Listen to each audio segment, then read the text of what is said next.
जय श्री कृष्ण मेरे प्यारे श्रोतागण और मेरे प्यारे सब्सक्राइबर। मैं नरेंद्र वर्मा आपका भक्ति स्टोरी चैनल में एक बार से फिर स्वागत अभिनंदन करता हूं। आशा करता हूं आप सब भगवान श्री कृष्ण की कृपा से ठीक होंगे और आपके ऊपर हमेशा श्री कृष्ण भगवान की कृपा बस बनी रहे। दोस्तों, आज मैं बताऊंगा श्री कृष्ण द्वारा बनाया गया चमत्कारी कुंड मथुरा में। आइए उसके बारे में जानते हैं। जानने से पहले आपसे फिर अनुरोध करूँगा, एक बारी प्लीज़ ब्लॉग को अधिक से अधिक लाइक करें, सब्सक्राइब करें, शेयर करें, बेल आइकॉन को प्रेस करें। आइए जानते हैं क्या खासियत है। यह बात उस समय की है जब कृष्ण भगवान नन्हे से बालक थे। वह अपने नंद बाबा की गांव भैंसों को चराया करते थे। उस समय मामा कंस बाल कृष्ण को मारने का प्रयास करता रहता था। एक बार कंस ने बाल कृष्ण को मारने के लिए अरिष्टासुर नामक एक राक्षस को भेजा। अरिष्टासुर श्री कृष्ण की ताकत को जानता था, इसलिए उसने श्री कृष्ण को मारने के लिए एक अलग तरीका अपनाया। अरिष्टासुर ने गाय के बछड़े का रूप बनाया और गाय के झुंड में शामिल हो गया। झुंड में शामिल होकर वह कृष्ण को मारने का मौका देखने लगा। जब उसे श्री कृष्ण पर वार करने का कोई मौका नहीं मिला तो उसने कृष्ण के दोस्तों को मारना शुरू कर दिया। जब श्री कृष्ण ने अपने बाल सखाओं की हालत देखी तो उन्हें पता चल गया यह किसी राक्षस का काम है। फिर क्या था, भगवान कृष्ण ने गाय रूपी अरिष्टासुर की टांग पकड़ी और उसे ज़मीन पर पटक दिया। इससे उसकी मौत हो गई राक्षस की। जब राधा रानी को इस घटना के बारे में पता चला तो उन्होंने कहा, कान्हा, तुमने गौ हत्या की है जो घोर पाप है। इस पाप से मुक्ति पाने के लिए तुम्हें सारे तीर्थों की यात्रा करनी होगी। श्री कृष्ण को राधा की बात सही लगी, लेकिन सभी तीर्थों की यात्रा करना लगभग नामुमकिन था।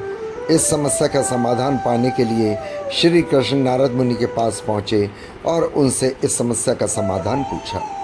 नारद मुनि ने कहा, प्रभु, आप सब तीर्थों को यह आदेश दो कि वो पानी के रूप में आपके पास आ जाए, फिर आप उस पानी से स्नान कर लेना।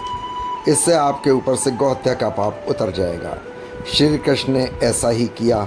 उन्होंने सारे तीर्थों को ब्रजधाम में और पानी के रूप में एक कुंड में भर लिया। इस कुंड को श्री कृष्ण ने अपनी बांसुरी से खोदकर बनाया था।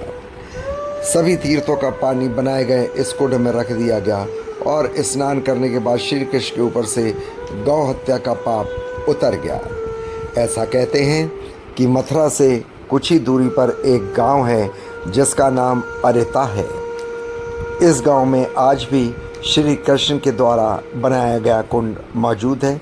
अरिता नामक गांव में आप जा सकते हैं, मथुरा से कुछ ही दूर पर है, और उस कुंड में आप भी अवश्य नहाएं।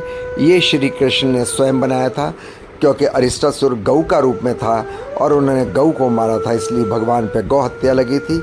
इस कुंड में नहाने से जब गौ हत्या का पाप हट सकता है तो सारे ही पाप हट सकते हैं। लेकिन ये नहीं कि आप एक बारी आप उस कुंड में नहा के फिर आप पाप करने लगे, अब तो हमारे सारे पाप धुल गए। ऐसे नहीं करना है। भगवान और तीर्थों की आपको, अगर आप वहाँ पर जाएं, मर्यादा बनाए रखें, साफ़ सफाई रखें, शुद्ध कपड़ा रखें। तो एक बारी होटल में या कहीं भी पहले घर में नहा के फिर नदी तीर्थों में आपको नहाना चाहिए। ये नहीं कि ट्रेन से उतरे, बस से उतरे, कार से उतरे और सीधा शौचालय गए, सीधा गंगा नदी में या किसी भी नदी या किसी भी कुंड में नहीं नहाना चाहिए। ना ना ना ना, ऐसा पाप नहीं करना है आपने।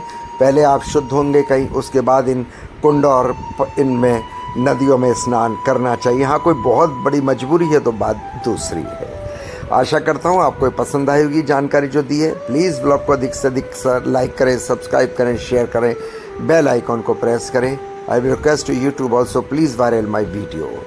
आप लोगों का, सभी श्रोतागणों का, सभी सब्सक्राइब का बहुत बहुत धन्यवाद। कमेंट्स बॉक्स में जय श्री कृष्णा लिखकर आप भागी बन सकते हैं पुण्य के, क्योंकि ये धर्म कथा चलती है जो आपको बताई जाती है।